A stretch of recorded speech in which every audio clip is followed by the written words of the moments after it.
Welcome to Cooking with Amanda Jones. Today I'm going to show you how I threw together this quick and simple beef short rib that I decided to serve over some really creamy Yukon Gold mashed potatoes. Follow along and see how we do it. First, we want to start with these ingredients. Just really simple ingredients: carrots, celery, shallots, white onion, red wine, tomato paste, and your short ribs. And of course garlic. Next, put some oil in a pan.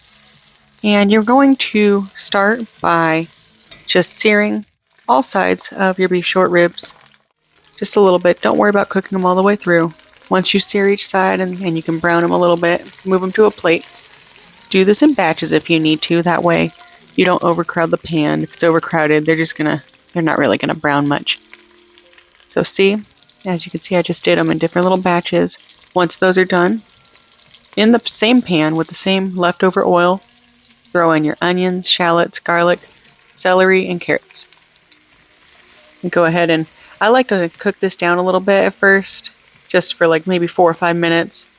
Then I throw in my tomato paste, some chicken bouillon, white pepper, some thyme leaves, sage.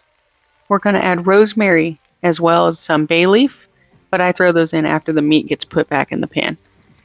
Then you want to pour in whatever red wine you prefer. Use about a half a bottle and about 2 cups of water. Mix that together, and that is really all you need to do. Put your beef short ribs back in the pan. I like to try to keep the fat caps up, but if you can't do that, that's okay too. And as mentioned before, here's the rosemary, some bay leaves. I like to get fresh rosemary right out of the garden. At that point, put the lid on, pop it in the oven.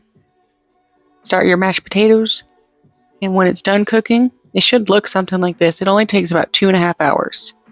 And what we're doing here is you're braising the meat in the oven. You cook it. Preferably you want to cook it about 300 to 325.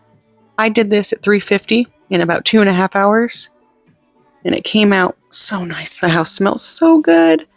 I definitely recommend this, and this is what it should look like. The bone should come right out if it's cooked enough. Some of the smaller ones, the bones kind of stayed in, but they were still all the way cooked.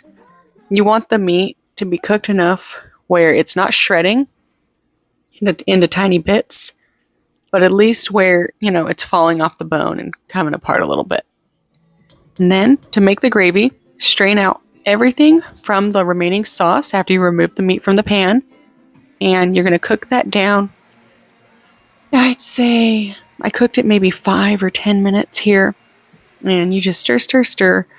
What I would recommend is next time cooling off that liquid in the fridge for a little bit, straining off the excess fat, and then cooking it down until you get that nice silky glaze.